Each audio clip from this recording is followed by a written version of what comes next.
It's episode 591 of the Locked On Texas Rangers podcast. On today's show, I'm going to tell you why the Rangers finally, actually, aren't a bad team anymore. And I've got proof to show it. All that and more on this episode of Locked On Rangers. Let's get into it.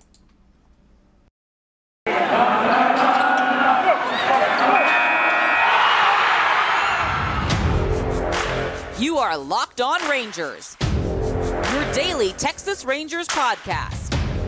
Part of the Locked On Podcast Network, your team every day.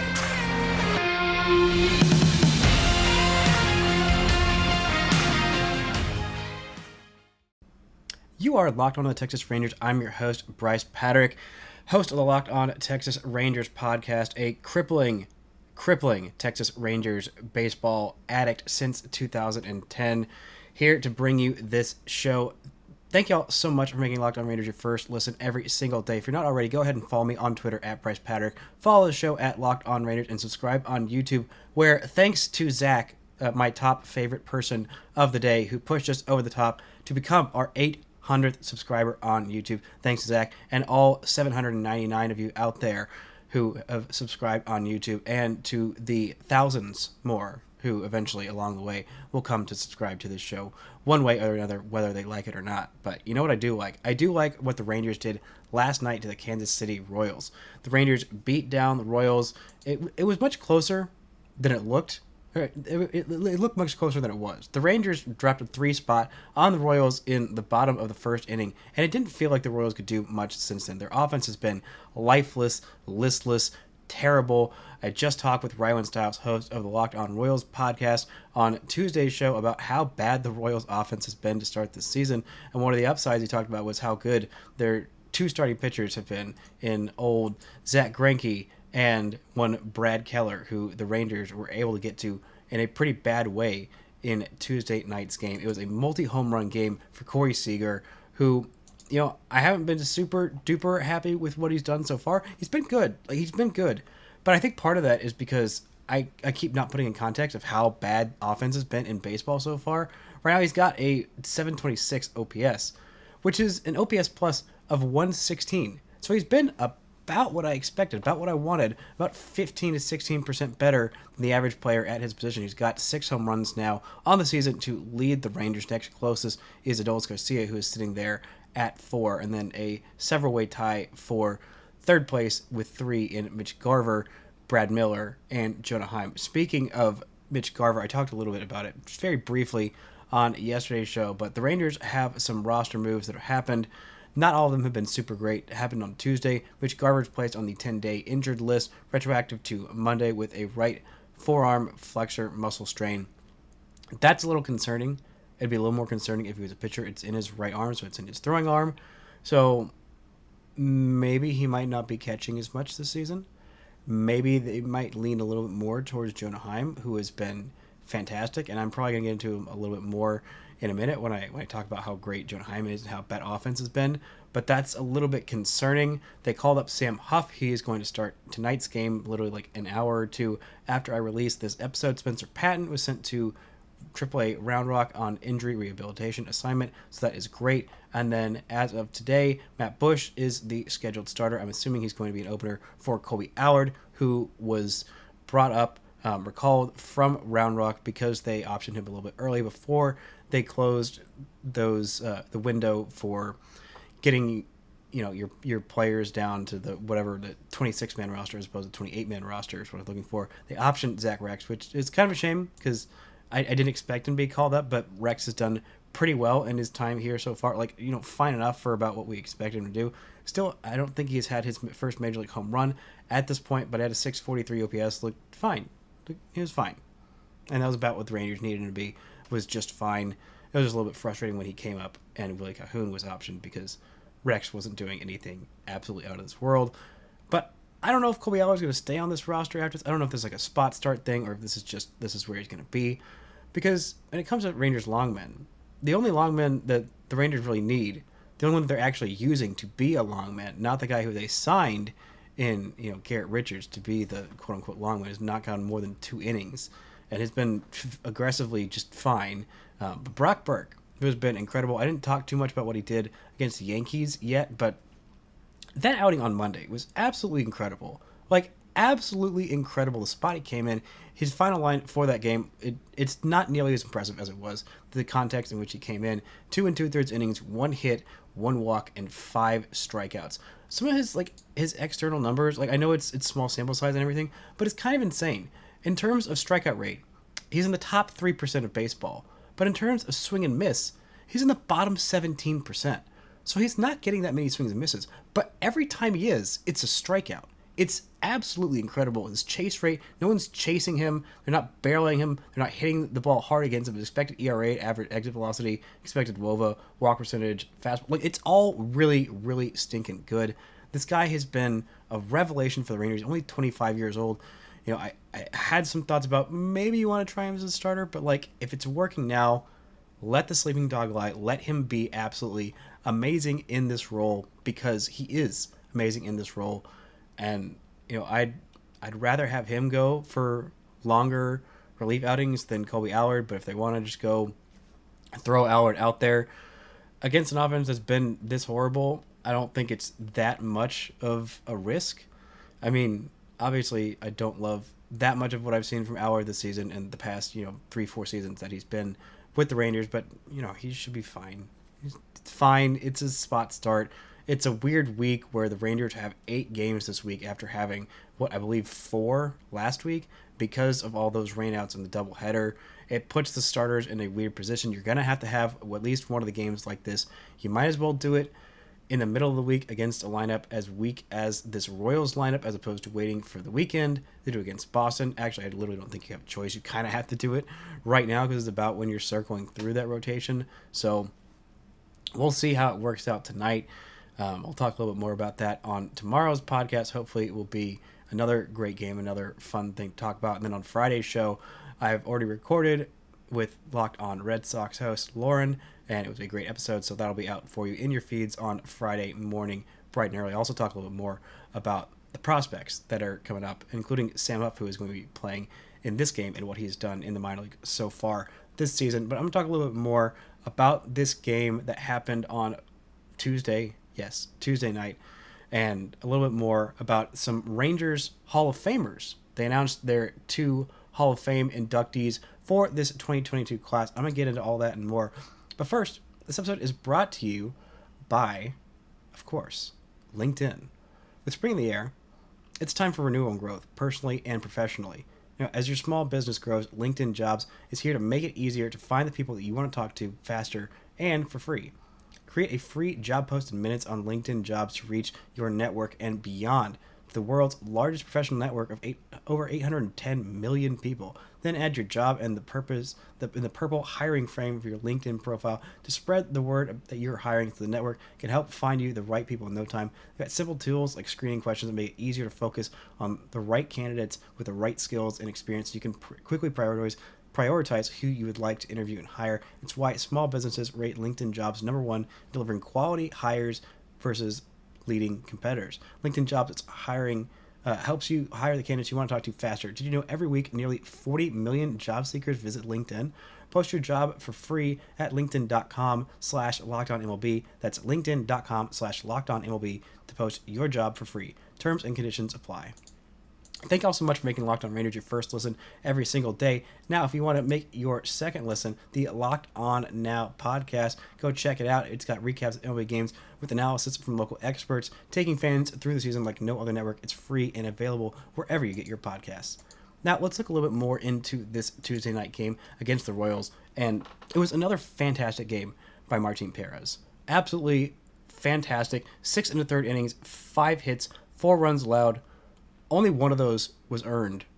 Only one of them. Because there were a couple of pretty not great errors by Culverson, a throwing error and a fielding error.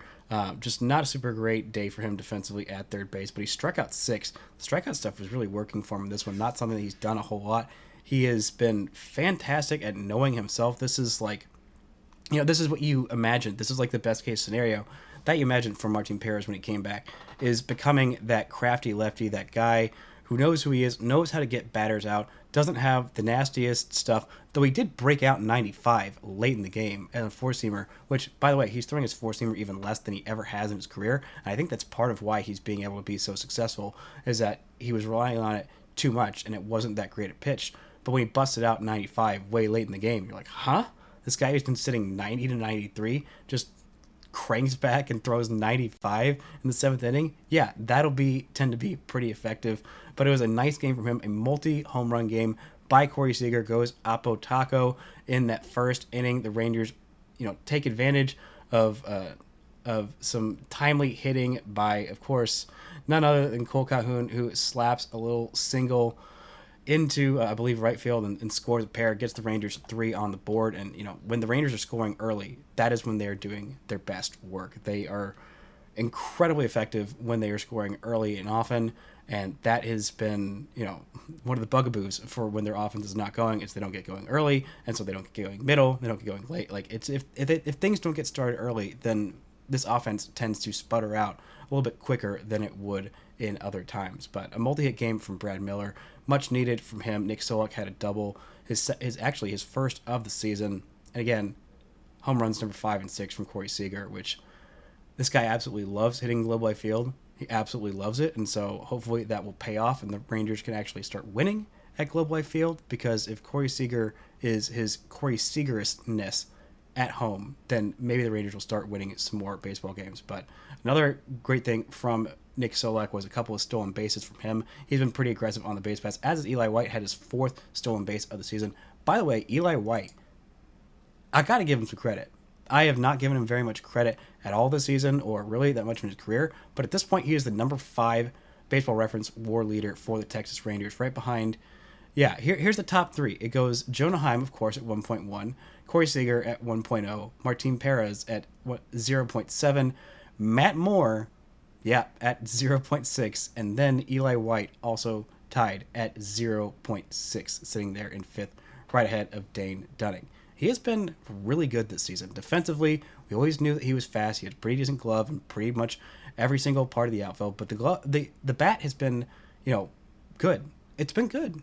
He hasn't hit for a whole lot of power. He only has 1 home run, which was the actual cheapie that Woody joked about. Not the walk-off home run by Gleyber Torres, but the one hit by Eli White, Apo Taco, to that short right field in Yankee Stadium. That one felt like a little bit of a cheapie, but he's got an 849 OPS. He's got 5 walks and 9 strikeouts, and on base of 387. That'll freaking play while being one of the fastest players in the league. I have been very quick to discredit him because the Rangers kept seeing this and that and all. The bat's there. There's something in there in the bat, and his start to his major league career was not great. A lot of really, really bad luck hitting the baseball hard. Just a lot of expected batting average, expected numbers that he should be hitting. He should have a lot more hits because he's hitting the ball really hard. It's just finding gloves. This year, he is getting some better luck with that. He has gotten on base significantly better. And, the other stuff, the intangibles of being pretty fast and being a pretty decent glove in all 3 outfield positions has paid off. And I like seeing him out there a little bit more than I like seeing Cole Calhoun, who did have some lovely defense. I got to give him some credit. He's had some pretty good defensive plays. The bat's still not great. The OPS is still below 430. I don't love that. I really don't love that from a guy who's got to be hit first. But, if we start seeing a lot more Eli White in right field, or a lot more Eli White in center field and then moving Adolis to right field, I think that's a winning formula for the Texas Rangers, and I got to give some love to Eli White. But I did mention that I was going to talk about the 2022 2 inductees to the Texas Rangers Baseball Hall of Fame. That's right, it's Ian Kinsler and John Blake. You all know who Ian Kinsler is. If you don't, literally go use Google, you 5-year-old. Seriously, even if you're 5, you have still seen Ian Kinsler play Major League Baseball in your lifetime. But John Blake is the guy who is the head of Rangers PR. He has been fantastic at it. He's been with the Rangers for, 30 years. It's been forever. And he is a stalwart of the organization, help keep those pesky,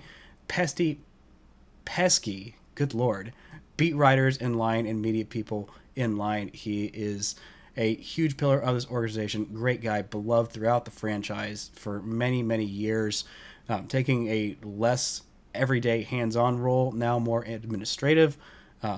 but still a huge part of this Texas Rangers organization. Congratulations to both of them. Extremely well-deserved. Ian Kinsler, extremely well-deserved. Probably should have happened a little while ago. I think his comments about wishing the Rangers went 0-82 after they traded him, while understandable at the time, might have pushed that back a little bit until people kind of forgot about it. He was traded in 2013, and it was an All-Star in literally his very next season in Detroit, actually his last All-Star season as a 32-year-old, but huge integral part of the Texas Rangers' best teams in franchise history. Extremely fun baseball player, extremely underrated baseball player. I don't give a crap about the pop-up crap. He's a dang good baseball player and needs to be appreciated as such and deserves to be a Texas Rangers Hall of Famer. Now, I'm going to get into a little bit of that defense that was a little sketchy at third base. Some issues I've had, and I would like to see a little bit more of who playing third base and a little bit more about why the Rangers are not a bad team. Not a bad team. We're going to get into that and more. The first episode is brought to you by Built Bar, the best tasting protein bar out there on the market. I just got myself a shipment this week of some peanut butter brownie, which I had not had before, and some mint brownie chocolate, which is just absolutely delicious. I've had those before. They're great. The peanut butter brownie is absolutely delicious. They are the best tasting protein bar that is out there. They are also super duper healthy for you. It doesn't even make sense how healthy they are for you when you taste them. Like, this can't be this healthy. It just can't. But they can, and they are. Most Built Bars contain 130 calories, 4 grams of sugar, 4 net carbs, and 17 grams of protein. Compare that to a candy bar. You know, you can just throw out the candy bar. Just get yourself some Built Bars. They're much better for you, and, you know, a lot of them will taste better. You can go to Built.com, use promo code LOCKED15 to get 15% off your order. Use promo code LOCKED15 for 15% off at Built.com. Now, let's look a little bit at this Rangers third base defense. I feel like it might just be my eye. I thought it was, so I went and looked into the numbers because it felt like every time I was looking up, and Chris Woodward was saying at the beginning of the year, Andy Ibanez is going to be our third baseman. That's what he's going to be. We're going to give him a fair shot. We're going to see how he does. And the defense so far has been sparkling. It has been fantastic. I don't know how much of that is Adrian Beltre magic just rubbing off for one weekend. And I know a lot of it is also Andy Ibanez working his freaking tail off to become a very good defensive third baseman. But defensive WAR, he's gone down a little bit. But at one point, I believe he was in the top 10 of defensive WAR in all of the American League defenders. So yeah, he has been good. He's been really good. He's playing a lot more first base than I would like him to. If they've got the option, there's too many times where I've seen Brad Miller be playing third base and Andy Ibanez playing first base. I get wanting to give him some like days off his feet, but with the amount of times that they're pinch hitting these guys, like it's not a smart move. He's just clearly a better defender, Andy Ibanez is, than Brad Miller at, I would honestly say, every position. Maybe first base, because Brad Miller has a little more practice there. That's the only place where I'd say Brad Miller is like at least average, maybe above average. I wouldn't quite go there, but he's about average. He's not there for his defense. He's there for his bat, which, you know, like everybody in Major League Baseball, has been pretty much subpar to start. But let's look at the actual numbers, see if my eyes and my bias are actually standing out. When it comes to games at third base, we have Andy Ibanez, who's played 15 games at third base. He has started 13 of those, and he has 118 innings and an average defensive run saved of 5. I guess we're just calling it regular DRS, not average DRS. Then we look at the next most, the next most games. We have Brad Miller, who's played 12, as opposed to Ibanez's 15. That's like, all right, that sounds a little close.